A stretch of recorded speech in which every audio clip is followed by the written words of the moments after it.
working with a clock. There's a clock right there. I'll try and follow it.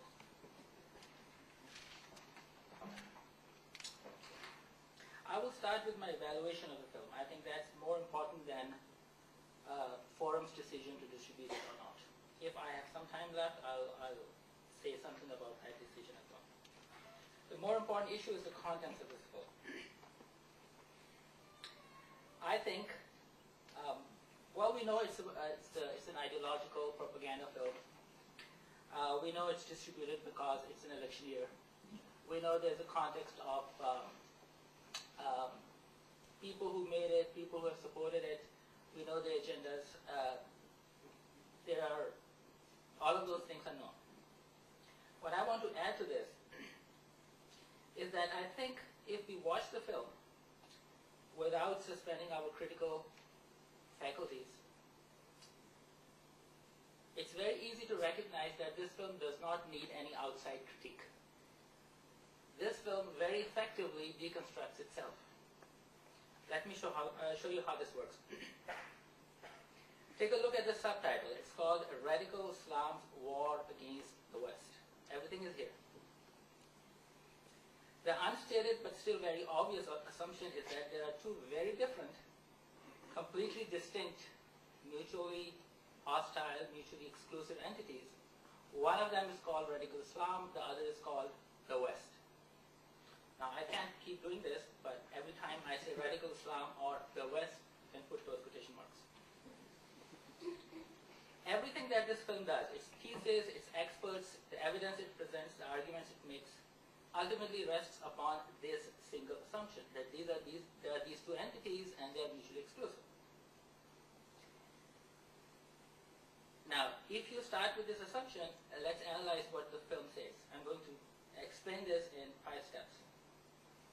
And the idea that there is no take-home message, well, we'll see that there is. It doesn't have to be obvious. No one has to actually say it, but it's there. So I'm going to explain the argument of this film in 5 steps. Number 1. One of these two entities, Radical Islam, has launched a war against the other entity, the West.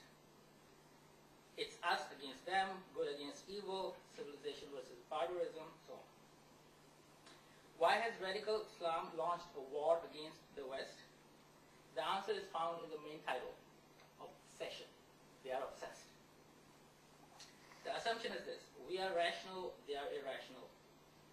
We go to war for good reasons, they go to war because they are obsessed. They fight because of who they are, and they are obsessed. Third step is this: consequently, the entity called the West must do something about the threat it is facing from the other entity known as Radical Islam. What should we do? How should we respond? That's also right there in the title, but if you watch the film, it's very clear. Since they are obsessed, there is no point in listening to their complaints and concerns. They are by definition irrational. You don't listen to obsessed people. You cure them. Since they are obsessed, all that we can do is basically control them. How are we going to control them? Well, since they are very violent and uncontrollable, we have to do exactly what they are doing to us. If they have started a war against us, we have to go to war against them. That's step number 5. That's the take-home message. That's the takeaway message. So think of it very quickly. I'm going to repeat this. There are two entities, Radical Islam, the West. Radical Islam has declared a war against the West. There's no point in listening to them because they're irrational, they're obsessed. Because they're obsessed, we have to go to war against them. Now, I don't think I have to say anything more except one thing. The basic assumption that Radical Islam and the West are two opposite, mutually exclusive entities is a false assumption. Think of this. Think of how this goes. They are obsessed with world domination. And we are not. United States military policy is in a document known as full spectrum domination. Well, we are not obsessed. Okay, number 2. They are religious fanatics. And we are not. We are a country where the president believes that Jesus is going to come and pick us up soon. We live in a country where 40% of Christians believe that the rapture is about to happen and Jesus is coming back, and hence our foreign policy should work according to that. What is it? Is it religious fanaticism or scientific rationalism? Number 3, they are liars. Well, we are not. Anybody remembers Gulf of Tolkien? Anybody remembers weapons of mass destruction? They are terrorists.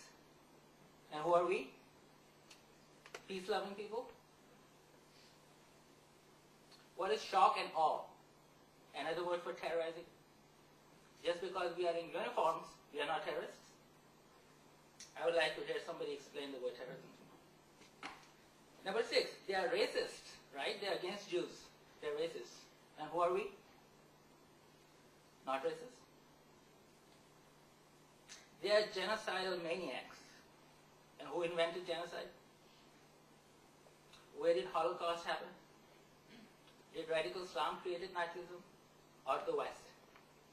Nazism, it's funny that this film compares radical Islam with Nazism. Now, if radical Islam is similar to Nazism, well, what does that mean? Nazism is a Western phenomenon. That makes radical Islam a modern Western phenomenon.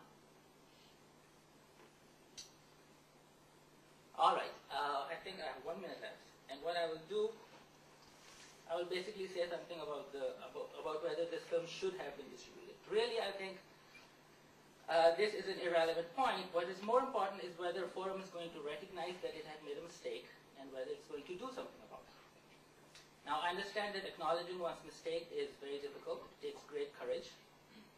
But that's where human beings, that's where they're tested, whether they can do difficult things.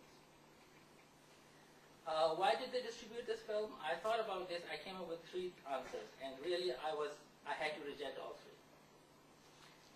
Here's my first answer. They watched the film but found no serious problems or flaws in it.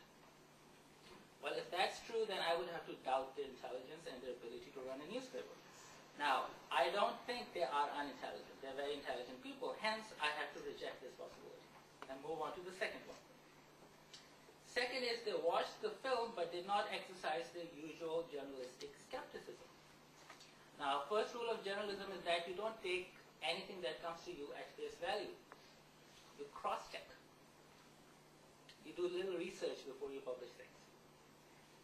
And anybody who has been living here for the last 8 years and not in a cave would know that we have been fooled over and over again. If in that environment something like this comes along, should we do some research? But I know that the editors are smart people. They have been trained as journalists. They are professional people. They could not have watched the film without being skeptical. So I have to reject this possibility as well. Third possibility, they watched the film and realized that it has serious flaws and so on, but they made their decision solely on the basis of the $3,500 they received. Well, in order to accept this, I would have to have really low opinion of the Forum editors. I would have to say they have no self-worth or any moral conscience to sell their soul and the souls of the newspaper for such a small sum. I'm sure that's not what they did. So, if all these 3 reasons don't work, what does work? I'm not sure. I have a tentative answer. I think the answer is ideological sympathy, but I am hoping that this is not true either. Thank you.